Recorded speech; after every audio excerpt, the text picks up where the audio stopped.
WWE defends the ticket price hike, plus future AEW Dynamite plans have been revealed, and we have the latest on Joe Hendry's TNA contract status. It's all in the Cultaholic Wrestling news right now. I remember a simpler time, Sam, where going to the WWF wouldn't involve me remortgaging.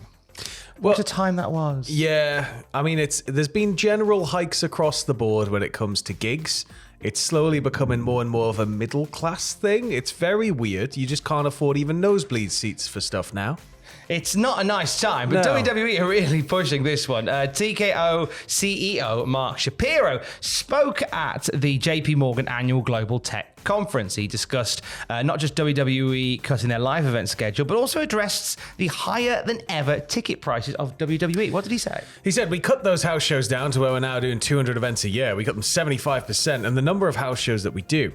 We feel that's a good place to be, and we'll continue to prune as we go through. WWE has tremendous upside on global partnerships, tremendous upside on ticket pricing, tremendous upside on site fees, dynamic pricing, yield management, all areas we're really focusing and pushing in on as is related to live events. As you saw in our first quarter, our margins significantly expanded as it relates to WWE live events. Yeah, well done there. So tremendous upside on ticket pricing suggests that there is no plans at any point to change their policy on there's quite frankly ludicrous prices some tickets. But if people are going to pay it, they're going to charge it. That's the thing, isn't it? That's always going to be simple. The thing. If you're going to be, the person who's like, I need that ticket, you're going to pay whatever price, then they're going to increase the price of the ticket next time. That's it. Yeah. That's dynamic ticket pricing. Oh, dear. Both the live event show cuts and the ticket price hikes have been addressed in recent weeks by WWE talent. Seth Rollins, in an interview, said that the lack of live events compared to how they used to run means that you've got these younger guys who are going to have less time to get the reps in. I think that's a really important part of the process. Yeah, I mean, it was the whole industry for the longest time was TV was advertising for the house show market. And then, it would be just rigorous. WWE might even be in multiple cities on the same night, way back in the day. But I guess as TV took off, it all kind of flipped on its head. You get to the point, though, where people are working incredibly stressful schedules. I think there was sort of a point when it was getting to, you're looking at talent who are just working every week of the year. While it does give room for growth and improvement and interactions with audiences and chances to kind of develop as a younger talent, it also opens the door to more chances for things like injury. So I see why they did scale back some of the house show and the kind of live event side of stuff. But I guess in doing that, they've made it more exclusive, which means they're going to just charge whatever they want. Basically, yeah. Not only has the live event thing been addressed, but also, as you say, the ticket prices have as well. Randy Orton went viral just after WrestleMania in a video with fans as they were telling him how much they paid for their tickets. Randy Orton described this as embarrassing, and that did the rounds quite a bit. Between that and drinking Prime and calling it horrible, Randy Orton really doesn't give two SH1Ts at the moment. No, not at all. But one thing we were all kind of looking forward to on the horizon is the first ever two-night SummerSlam. Yes. And so when we look ahead to SummerSlam, we have the WWE Elite Package SummerSlam ticket prices revealed, which give fans front row seats, photo ops, transportation, and a superstar meet and greet for $40,000 each. Oh, what? 40 grand.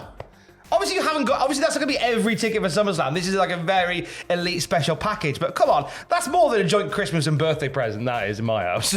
40 grand! That costs more than my wedding. Tom, I was gonna say a joint birthday and Christmas present. Like that's more than I would know what to do with. 40 grand. It costs more than our wedding. It's more than like a lot of people make in a year. Like a great deal of the country. Absolutely ludicrous. It's of course an elite package. Obviously there'll be other tickets, but it means obviously when you win that's the higher end, the lower end's going to change as well. There is a solution to fans who feel like they have been priced out of the market, i.e. all of us, right? Because obviously when WWE comes to the UK now, because they've got this audience that is ravenous for what the product is, the prices for WWE shows are higher than they've ever been, and it means that's when and also that's why it's really dirty when you have them go, hey, largest largest gate of all time. Give yourselves a round of applause. You paid loads for your tickets. Yeah. Like, that's such a weird thing to do. So here's a solution. Support local wrestling. Support your indies. Support your local independent wrestling scene, first and foremost. And second, remember, you're voting with your wallet. You're voting with your feet. So if you feel prices are too high, don't pay them. That's it. And if people are going to pay them, they're going to pay them, but eventually it'll reach a point where they stop paying them. And it's crap, and it's annoying because you want to be there for these huge moments, and you want to be there to see these events live. But ultimately, if they're pricing people out, it will hit the ceiling. It's just how far is that ceiling going to go? Are we going to get to $100,000 each for a premium package for Mania? It's ridiculous. But while that is happening, you've got these wonderful wrestling companies on your doorstep that are offering you an amazing night out at a fraction of the price. We're very biased in Newcastle because we've got North Wrestling over the way. Right on the doorstep. Right on the doorstep. There's got shows next weekend in Newcastle and the weekend after in Leeds. You've got Wrestle Carnival down in Coventry in the West Midlands doing some amazing things at the moment. You've got a whole bunch of other great promotions that are popping up. In fact, hit us below with your local wrestling promotion. Let's do some love for them in the comments. Local wrestling promotion. Let's support local wrestling because that's where the industry begins. That's where we have a good night out for less money. And it's where you see the stars of tomorrow today. But going back to SummerSlam here. WWE's first ever two-night SummerSlam will be heavily supported by the host city here. The New Jersey Sports and Exposition Authority have approved $7 million in public funds to support the event, which according to Brandon Thurston of WrestleNomics is the largest known public investment in a WWE event within the United States to date. This is just going to become the norm. Yeah. This is, like people are lobbying for WWE events. Every city wants to host an event that scale. It brings a lot of fans who spend a lot of money in the city. And it means it's a way of kind of showing off the city to a whole new group of people who are traveling maybe across the world to be there to see it. So I think that you're going to see more sort of travel board involvement. You're going to see more city involvement on this side of marketing, promotion, production, and putting money into that budget for WWE to roll it all out. We're already seeing a lot more hey, we're here tonight at Backlash, but we're going to be heading here next. And we're seeing all these glorious shots of different cities. So it's kind of, it's one big advert for wherever they're going, right? Basically, it's a Super Bowl a month. Yeah. And similar to, and not dissimilar to what AEW doing with AEW announcing that this summer they're having a residency in Chicago. They're going to be at the Byline Back Aragon Ballroom from July 16th to July 31st. He's my favorite character from Lord of the Rings. 3 Dynamites, 3 collisions, all emanating from the same venue. Not a Boromir fan. God, so tragic. The Boromir Arena just is really run down these days. And the Ghibli Stadium barely seats anyone. Tony Khan comments, I would never try this in a city where we didn't have the most support. That's why Chicago is a perfect place for this. It'll be the first residency we've done in 2025, and I think it's going to be something that we can really bring to Chicago. Now, I know why they're doing Chicago. Chicago is a hub of AEW support activity. It's sort of its home city away from home, I guess. It's the place. Chicago is AEW's place, I guess. But I want to see them do more places. It feels like they don't do as many states as they could kind of be reaching to, and I get that it's about building kind of support in key areas and then going from there. And I guess it's just me going, just go to like Arkansas, go anywhere, go wherever, go to Alaska. But it makes sense here. They've got basically a group of people who might come for the entire time. They've got essentially their own ability to set up their own kind of Mania-esque week thing here. Yeah, like if they're going to be in town for 6 days, hopefully it'll mean there's a lot of independent stuff going on in and around it. Hopefully it'll mean that there's some sort of convention thing going on.